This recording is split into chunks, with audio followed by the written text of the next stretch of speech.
Good morning and welcome to Atherton on Air. I'm Colin Hazley. And I'm Allie Calvin. Today is Thursday, May 22nd, and is the second to last day of school. Please stand for the pledge or reserve a moment of silent reflection.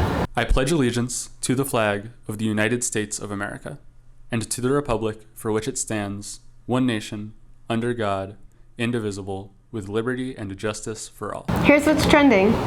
Graduation for the class of 2025 is tomorrow at 4:30. It will take place at Freedom Hall. You do not need a ticket to attend, but it costs $15 to park at the fairgrounds. Remember, no balloons are allowed inside Freedom Hall.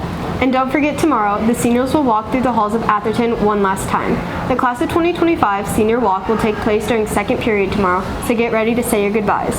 When testing season started this spring, Atherton administration implemented a no hall pass policy. Under the new rules, students are not allowed to go to the restroom during class without an escort from security. How do staff and students feel about this change? Gio Goggin brings us this story. It was a lot for me to get used to when I first got here because I spent 16 years teaching at a school with absolutely no hall passes at all for anything. They all had security escorts. I believe that it's really a hard topic because I understand not wanting to have people going crazy in the hallways during testing. Like if I'm testing and everybody's going crazy in the hallway, I'd definitely be distracted and I wouldn't want that to happen. So at this last school that I was at, we unfortunately had a student that had a death in the bathroom, and so we decided to make it so that kids wouldn't be alone for a significant amount of time in the bathroom. This was before I got to that school, and every time that there was a teacher that would let a kid out when they weren't supposed to, the principal would come and tell them, you know, the reason why we have this rule is because we had a student pass away, they were in the bathroom, they had a seizure, they fell into the door, and it blocked the door so nobody could come in and get them. But also it's hard because we have so many people in our school, and there's on average like 1 or 2 bathrooms open, and it's impossible for everybody to be able to go to the bathrooms during passing periods when barely anything's open and everybody's just in there crowding and messing around. I think it's probably hard to get used to, but it's kind of what it's like in real life for adults. Most of the teachers, we can't go to the bathroom in the middle of class period or anything like that. I do think it's kind of hard with the lack of bathrooms that we have. It's fair to some people and not fair to others. It's fair to those taking tests because then it's quieter, they can focus more, but it's not fair to those who aren't taking tests because they should be able to go to the bathroom like as they have been for the whole rest of the year. And during like ACT and stuff, people were still allowed to go out and use the restroom. And don't forget, underclassmen finals will take place tomorrow during first and fourth period. But did you know, instead of some tests, some teachers have some pretty unique projects for the end of the year? Every spring, students in Miss Foster Terrell's German class take over the lower concourse and learn to waltz. Emily Frederick has more.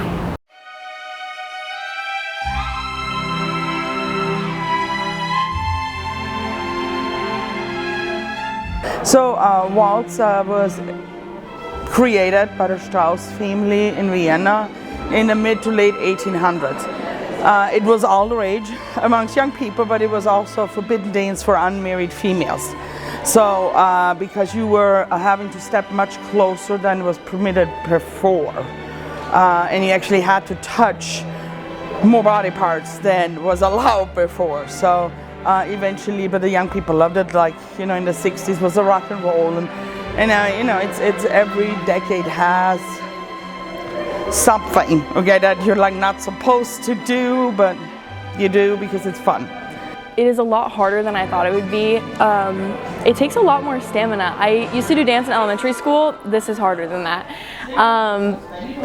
Especially because you're relying on your partner. So not only are you controlling yourself, but it's such a mind-boggling, like, weird experience if you haven't done it before. Today it's a lot easier because it's colder, and because now that me and my partner kind of know what we're doing, it's easier, but it's still really hard to keep track of what's happening with what. They're doing great, and I like doing this class, and some kids like, when are we waltzing? Because they know level 3 during the art unit we waltz. So it's fun because it's different. So in Austria, your prom is basically an official ball. Your parents actually go. So the first 2 hours is standard ballroom dancing, where you have waltzing, polka, cha-cha, samba, salsa, whatever there are. With the waltz, it's almost like a jazz square, but fancier. So to waltz, You go left foot forward, swing your foot to the right, bring it together. Right foot back, swing it left, forward. And then you just keep doing that over and over. And that's your standard step to do the square. And then it gets so much more complicated. We have some birthdays to celebrate today. Happy birthday to Chance Bursch, Trinity Davis, Cadence Baines, and Anaya Jones. We just have 14 class periods to go until summer vacation begins. Remember, the first day of school is August 7th on a Thursday. Thanks for watching. Remember, what you do makes a difference. Rock on, Ravens!